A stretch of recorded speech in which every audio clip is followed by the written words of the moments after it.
এবার এটিএম এর পুরো নাম হলো অটোমেটেড টেলার মেশিন।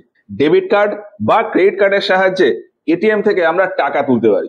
তবে টাকা তোলা ছাড়াও আরো বিভিন্ন রকমের কাজ এই এটিএম দ্বারা হয়।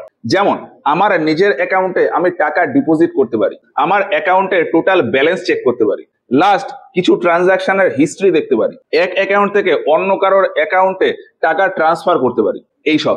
এবার এইরকম কাজের ভিত্তিতে মেইন 3 টাইপের এটিএম হয়: cash dispense ATM, recycle ATM আর ফুল সার্ভিস এটিএম। এইগুলো কি? প্রথমে বলি ক্যাশ ডিসপেন্স এটিএম। যে এটিএম থেকে শুধুমাত্র টাকা তোলা যায় সেই এটিএম কে বলা হয় ক্যাশ ডিসপেন্স এটিএম। বর্তমানে এই রকমের এটিএম আর নেই। একদম শুরুর দিকে মানে 1987 বা তার পরবর্তী সময়ে এই ধরনের এটিএম গুলো ছিল, যেখানে চেক বা ডেবিট কার্ড বা এটিএম কার্ডের মাধ্যমে শুধুমাত্র টাকা তোলা যেত। এরপরে রিসাইকেল এটিএম। বর্তমানে যে বিভিন্ন এটিএম গুলো দেখা যায় তার থেকে টাকা যেমন তোলাও যায়, তার পাশাপাশি ওই এটিএম ব্যবহার করে আমার অ্যাকাউন্টে টাকা ডিপোজিটও করা যায়। তো সেই রকম একটা এটিএম এর আমি এক্সাম্পল নিই। ধরলাম একটা এটিএম রয়েছে, তাহলে এই এটিএম এর ভেতরে কিছু ক্যাশ থাকবে। ধরলাম 2 লাখ টাকা ক্যাশ রয়েছে। এবার আমি আমার ডেবিট কার্ড ব্যবহার করে এই এটিএম এ আমি 15,000 টাকা ডিপোজিট করলাম। এখন বর্তমানে যেহেতু সমস্ত এটিএম ইন্টারনেটের সাথে কানেক্টেড, ফলে সাথে সাথে আমার অ্যাকাউন্টে 15,000 টাকা যোগ হয়েছে সেটা আপডেট হয়ে যাবে। আমার অ্যাকাউন্টে দেখাবে যে 15,000 টাকা অ্যাড হয়েছে, কিন্তু আমি এই যে 15,000 টাকা দিলাম, এই ক্যাশটা থাকবে কোথায়? ক্যাশটা তো এই এটিএম এর ভেতরেই থাকবে। এবার ওই ক্যাশটা 2 রকম ভাবে থাকতে পারে। হতে পারে এই যে 2 লাখ টাকা রয়েছে এর সাথে অ্যাড হয়ে গেল, অথবা আলাদা করে এই 15,000 টাকা ক্যাশ হিসাবে থেকে গেল। এবার ধরলাম যে আমি যে 15,000 টাকাটা ডিপোজিট করেছি সেটা এটিএম এর আগে থেকে যে ক্যাশ ছিল তার সাথে যোগ হয়ে গেল। তাহলে এটিএম এ এখন টোটাল ক্যাশ কত থাকবে? 2,15,000 টাকা। এবার পরে যদি কেউ এই এটিএম থেকে টাকা তুলতে আসে, তাকে এই 2,15,000 টাকার ভেতর থেকেই টাকা বার করে দেবে। তো এই টাইপের এটিএম কে বলা হয় রিসাইকেল এটিএম।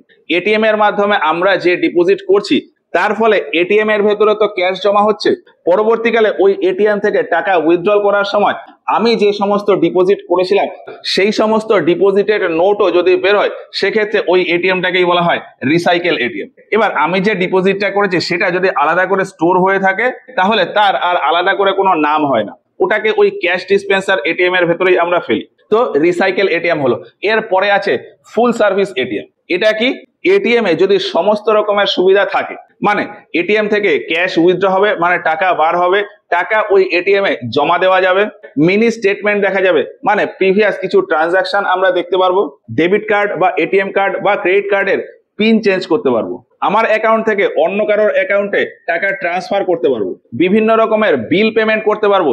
এই সমস্ত কাজ যদি এটিএম এর মাধ্যমে করা যায়, সেক্ষেত্রে ওই এটিএমটাকে বলা হয় ফুল সার্ভিস এটিএম। বর্তমানে যে সমস্ত এটিএম এ টাকা ডিপোজিট করা ছাড়া অন্য সমস্ত ফ্যাসিলিটি পাওয়া যায় সেই এটিএম কে বলে ক্যাশ ডিসপেন্স এটিএম। আর যেখানে সব ফ্যাসিলিটি থাকে তার সাথে সাথে টাকা ডিপোজিটও হয়, সেটাকে বলে ফুল সার্ভিস এটিএম। এবার আমরা তো এটিএম থেকে টাকা তুলি বা ডিপোজিট করি বা অন্যান্য ফ্যাসিলিটি নিই, এটা আমাদের দিক থেকে হয়ে গেল। কিন্তু এটিএম এর ব্যাক এন্ড থেকে যদি দেখি, এর পেছনে অনেক রকমের কাজ থাকে। তার ভেতর প্রধান একটা কাজ হলো এই এটিএম মেশিনে টাকা রিফিল করা। বিভিন্ন সময় দেখা যায় যে এটিএম এ হয়তো টাকা নেই, তখন কি হয়, কিছু লোক এসে এই এটিএম এ টাকা ভরে দিয়ে যায়। তো এই এটিএম এ টাকা রিফিল করার দায়িত্বে একজন থাকে। এই এটিএম এর যে মেইনটেনেন্স, অর্থাৎ এটিএম ঠিকঠাক করে চলছে কিনা, বিভিন্ন সময় দেখা যায় যে এটিএম আউট অফ সার্ভিস, তো ওই এটিএম এর পুরো সিস্টেমটা ঠিকঠাক করে চলছে কিনা সেটা দেখার দায়িত্বেও অন্য একজন লোক থাকে, ওটাকে বলা হয় মেইনটেনেন্স। তো এটিএম এর মেইনটেনেন্সের দায়িত্বে একজন থাকে। এই এটিএম মেশিনটা যে কাউন্টারে রয়েছে সেই কাউন্টার ঠিকঠাক মতো পরিষ্কার থাকছে কিনা বা তাতে এসি চলছে কিনা, ওখানে কোনো সিকিউরিটি আছে কিনা, সেই সবের দায়িত্বে অন্য একজন ব্যক্তি থাকে। তো আদার্স মেইন এটিএম এর ব্যাক এন্ডে এই 3 রকমের কাজ হয়। এবার এই 3 রকমের কাজের দায়িত্ব কার ওপর থাকছে সেই হিসাবে আবার 3 রকমের এটিএম হয়: ব্যাংক এটিএম, ব্রাউন লেভেল এটিএম আর হোয়াইট লেভেল এটিএম। এই 3টে কাজের দায়িত্বেই যদি কোনো ব্যাংক থাকে, সেক্ষেত্রে ওই এটিএমটাকে বলা হয় ব্যাংক এটিএম বা ব্যাংক লেভেল এটিএম। ধরলাম মোড়ের মাথায় একটা এটিএম কাউন্টারে একটা এটিএম মেশিন রয়েছে, এই মেশিনে টাকা রিফিল করে যায় অ্যাক্সিস ব্যাংক। মেশিনটা ঠিকঠাক করে চালু আছে কিনা সেই দিকে খেয়াল রাখেও অ্যাক্সিস ব্যাংক। আর ওই এটিএম কাউন্টারটা ঠিকঠাক ভাবে চলছে কিনা, সিকিউরিটি আছে কিনা, ভেতরে এসি ঠিকঠাক করে চলছে কিনা, পরিষ্কার আছে কিনা, বাইরের অ্যাডভার্টাইজমেন্ট ঠিকঠাক করে হচ্ছে কিনা, সেই সমস্ত দায়িত্বেও হয়তো অ্যাক্সিস ব্যাংক রয়েছে। তার মানে কি এই এটিএম এর পেছনে সব রকমের কাজের দায়িত্বেই রয়েছে অ্যাক্সিস ব্যাংক। সেক্ষেত্রে এই এটিএমটাকে বলা হবে অ্যাক্সিস ব্যাংকের ব্যাংক এটিএম বা ব্যাংক লেভেল এটিএম। এইবার অন্য আরেকটা সিচুয়েশন কিরকম হয়, ধরলাম একটা এটিএম রয়েছে, এই এটিএম এ ক্যাশ রিফিল করার দায়িত্বে কোনো একটা ব্যাংক রয়েছে, ধরলাম ইউকো ব্যাংক। এই এটিএমটাতে ক্যাশ রিফিল করার দায়িত্বে রয়েছে ইউকো ব্যাংক, মানে ক্যাশ শেষ হয়ে গেলে ইউকো ব্যাংক থেকে লোকজন এসে এই মেশিনে টাকা ভরে দিয়ে যাবে। এরপর এই এটিএম এর হার্ডওয়্যার সফটওয়্যার সবকিছু ঠিকঠাক করে চলছে কিনা, মানে মেনটেনেন্সের দায়িত্ব, সেটাও রয়েছে হয়তো ইউকো ব্যাংকের কাছে। আর অন্যান্য যে সমস্ত দায়িত্ব রয়েছে, মানে বাইরে অ্যাডভার্টাইজমেন্ট ঠিকঠাক করে হচ্ছে কিনা, সিকিউরিটি আছে কিনা, ক্যাশ রিফিল আর মেনটেনেন্স ছাড়া এটিএম এর পেছনে অন্য যে সমস্ত কাজ রয়েছে, সমস্ত কাজ হয়তো ইউকো ব্যাংক না করে অন্য কোনো থার্ড পার্টি এজেন্সি বা থার্ড পার্টি কোম্পানি করছে। সেক্ষেত্রে ওই এটিএমটাকে বলা হয় ব্রাউন লেভেল এটিএম। এবার আরেকটা কন্ডিশন কি হতে পারে, এই তিনটে দায়িত্ব যদি কোনো ব্যাংক ছাড়া অন্য কোনো থার্ড পার্টি কোম্পানি বা থার্ড পার্টি এজেন্সি করে, সেক্ষেত্রে ওই এটিএমটাকে বলা হয় হোয়াইট লেভেল এটিএম। এবার এখানে প্রশ্ন আসতে পারে যে এইরকম আবার কোনো এটিএম হয় নাকি? তো সেখানে বলি যে আমাদের আশেপাশে বিভিন্ন সময় তোমরা হয়তো দেখে থাকবে যে হিতাচির এটিএম রয়েছে, বা ইন্ডিক্যাশের এটিএম রয়েছে, বা ইন্ডিয়া ওয়ান এর এটিএম রয়েছে। এইগুলো হলো সব হোয়াইট লেভেল এটিএম। এই হিতাচি বা ইন্ডিক্যাশ এই সমস্ত এটিএম গুলোতে ক্যাশ রিফিল, মেনটেনেন্স বা অন্যান্য কাজে কিন্তু কোনো ব্যাংক ইনভলভ থাকে না। হিতাচির একটা এটিএম হলে সেটা হিতাচি কোম্পানি দ্বারাই কন্ট্রোল হয়। ওই কোম্পানি এই এটিএম এ ক্যাশ রিফিল করে, এটিএম এর মেনটেনেন্স করে, এটিএম এ অন্য যে সমস্ত কাজ রয়েছে সেই সমস্ত কাজ ওই হিতাচি কোম্পানি করে। তো এই সমস্ত কাজ যদি থার্ড পার্টি কোনো কোম্পানি বা থার্ড পার্টি কোনো এজেন্সির দায়িত্বে থাকে, সেক্ষেত্রে ওই এটিএমটাকে বলা হবে হোয়াইট লেভেল এটিএম। এবার এটা দেখে খুব সহজেই চেনা যায়, যে এটিএম এর বাইরে ব্যাংকের নাম লেখা থাকে অর্থাৎ ব্যাংকের ব্র্যান্ডিং থাকে, সেই এটিএমটা ব্যাংক লেভেল বা ব্রাউন লেভেল হয়। কিন্তু যে এটিএম গুলোতে ব্যাংকের কোনো অ্যাডভার্টাইজমেন্ট থাকে না, সেইগুলোকে বুঝতে হবে যে হোয়াইট লেভেল এটিএম। বর্তমানে মেইনলি 5টা কোম্পানির হোয়াইট লেভেল এটিএম আছে। এগুলো কি কি? ইপিএস বা ইপিএস ব্যাংকস, এরপর India one ATM, Hitachi ATM, Indicash ATM আর ভাকরাঙ্গে এটিএম। এই যে এই সমস্ত হোয়াইট লেভেল এটিএম কোম্পানিগুলো, এই কোম্পানিগুলো এই তিনটে দায়িত্ব নিজেদের কাছে রাখতে পারে, অথবা কোনো ব্যাংকের সাথে কিছু পার্সেন্টেজ নিয়ে টাই আপও করে রাখতে পারে। যেমন ওই যে ভাকরাঙ্গে এটিএম এর কথা বললাম, ভাকরাঙ্গে ব্যাংক অফ বরোদার সাথে টাই আপ রয়েছে। এই জন্য ভাকরাঙ্গে এটিএম এর বাইরে যে ব্র্যান্ডিং থাকে, সেখানে ভাকরাঙ্গে কোম্পানির নামও থাকে, তার সাথে সাথে ব্যাংক অফ বরোদারও ব্র্যান্ডিং থাকে। এবার কোনো একটা এটিএম কোথায় রয়েছে তার উপর বেস করে আবার দুই রকমের এটিএম হয়, অনসাইট এটিএম আর অফসাইট এটিএম। এইগুলো কি? কোনো একটা ব্যাংক যেখানে রয়েছে, মানে যে বিল্ডিং এ রয়েছে। নর্মালি কোনো ব্যাংক কোনো একটা বিল্ডিং এর 2টো বা 3টে ফ্লোর জুড়ে হয়। তো যাই হোক না কেন, অনেক সময় ব্যাংকে গেলে দেখা যায় যে ওই ব্যাংকের ভেতরেই একটা এটিএম রয়েছে, অথবা ওই ব্যাংকটা যে বিল্ডিং এ রয়েছে সেই বিল্ডিং এর নিচেই একটা এটিএম কাউন্টার রয়েছে। তো ব্যাংকের ভেতরে ওই এটিএম, বা ব্যাংক যে বিল্ডিং এ রয়েছে ওই বিল্ডিং এ যে এটিএম কাউন্টার, সেখানে যে এটিএম, এই এটিএম গুলোকে বলা হয় অনসাইট এটিএম। ব্যাংকের নিজের এরিয়ার ভেতরেই এই এটিএম গুলো থাকে, এই জন্য এটাকে বলা হয় অনসাইট এটিএম। এই অনসাইট এটিএম গুলোতে সমস্ত নিয়ন্ত্রণ ওই ব্যাংকেরই থাকে, এই জন্য বলা যায় যে অনসাইট এটিএম আর ব্যাংক লেভেল এটিএম এই দুটো সেম। এবার আরেকটা কি হতে পারে, ব্যাংক যে বিল্ডিং এ রয়েছে সেখান থেকে অল্প কিছু দূরে কোনো এটিএম থাকতে পারে, বা অনেকটা দূরেও কোনো এটিএম থাকতে পারে। কোনো শপিং মলে, কোনো পেট্রোল পাম্পে, রাস্তার পাশে, বিভিন্ন জায়গাতে এটিএম থাকতে পারে। ব্যাংকের নিজের এরিয়ার ভেতর এটিএম ছাড়া বাইরে যে সমস্ত এটিএম গুলো থাকে সেইগুলোকে বলা হয় অফসাইট এটিএম। এবার এই অফসাইট এটিএম গুলোর ভেতর যেগুলোর কন্ট্রোল পুরোপুরি ব্যাংকের নিয়ন্ত্রণে থাকে, সেইগুলোকে বলবো ব্যাংক এটিএম বা ব্যাংক লেভেল এটিএম। এছাড়া অফসাইট এটিএম গুলোর ভেতর যেগুলোর কিছু নিয়ন্ত্রণ ব্যাংকের কাছে, কিছু নিয়ন্ত্রণ থার্ড পার্টি কোনো এজেন্সি বা থার্ড পার্টি কোনো কোম্পানির কাছে, সেই এটিএম গুলোকে বলবো ব্রাউন লেভেল এটিএম। আর ওই অফসাইট এটিএম গুলোর ভেতর যেগুলোর নিয়ন্ত্রণ পুরোপুরি কোনো থার্ড পার্টি কোম্পানির কাছে, সেইগুলোকে বলবো হোয়াইট লেভেল এটিএম। তো অফসাইট এটিএম এর ভেতরে এই তিনটে টাইপের হয়, bank level, brown level, white level.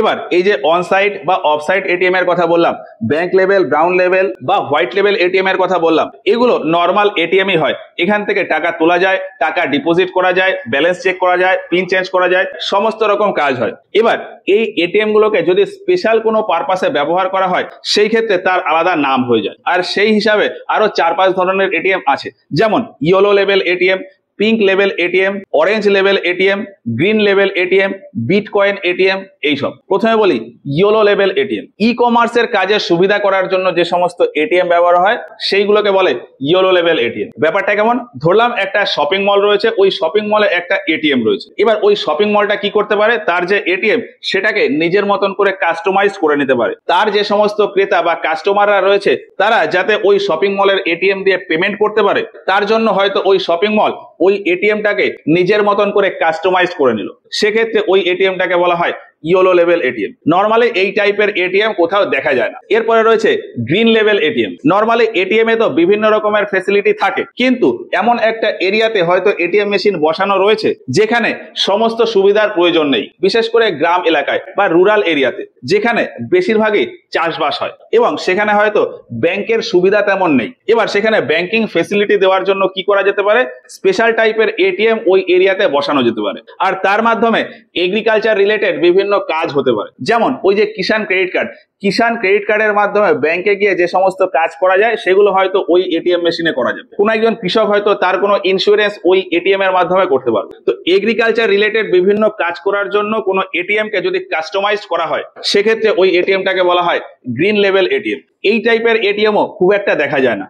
এই যে yellow level, orange level, green level, pink level, এইগুলো কোনোটাই খুব একটা দেখা যায় না। এরপরে বলি অরেঞ্জ লেভেল এটিএম। এর ক্ষেত্রেও এটিএম কাস্টমাইজড হয়ে যাবে। কিসের জন্য কাস্টমাইজড হবে? শেয়ার মার্কেটের ট্রানজাকশনের জন্য যদি কাস্টমাইজ হয়ে যায় কোনো একটা এটিএম, শেয়ার মার্কেটের বিভিন্ন ট্রানজাকশন বা শেয়ারের কেনা বেচা এইসবের জন্য যদি কাস্টমাইজ হয় সেক্ষেত্রে ওই এটিএমটাকে বলবো অরেঞ্জ লেভেল এটিএম। এরপরে আসে পিঙ্ক লেভেল এটিএম। কোন একটা এটিএম সেটা যদি শুধুমাত্র মহিলাদের জন্যই ব্যবহারযোগ্য হয় সেক্ষেত্রে ওই এটিএমটাকে বলা হয় পিঙ্ক লেভেল এটিএম। এরপরে একটা এটিএম আছে বিটকয়েন এটিএম। আমরা আমাদের এটিএম কার্ড, ডেবিট কার্ড বা ক্রেডিট কার্ড ব্যবহার করে যদি বিটকয়েন বা অন্য কোনো ক্রিপ্টোকারেন্সির কেনা বেচা করি সেক্ষেত্রে ওই এটিএমটাকে বলা হয় বিটকয়েন এটিএম। এই টাইপের এটিএমও আলাদা করে কাস্টমাইজ করা হয়। তো বিভিন্ন টাইপের এটিএম আশা করি বোঝা গেল। এবার আমি একটু এটিএম এর ব্যাকগ্রাউন্ড হিস্ট্রি বলি। এটিএম প্রথম ইনভেন্ট হয় 1967 সালে। এই এটিএম ইনভেন্ট করেন জন শেফার্ড ব্যারেন। এটিএম আবিষ্কার করার সময় এই ব্যারন লন্ডনের বার্কলে ব্যাংকের একজন কর্মী ছিলেন, আর সেই সুবাদেই লন্ডনে প্রথম এটিএম মেশিন চালু হয় বার্কলে ব্যাংকের দ্বারা। ভারতে প্রথম এটিএম চালু হয় HSBC ব্যাংকের দ্বারা 1987 সালে।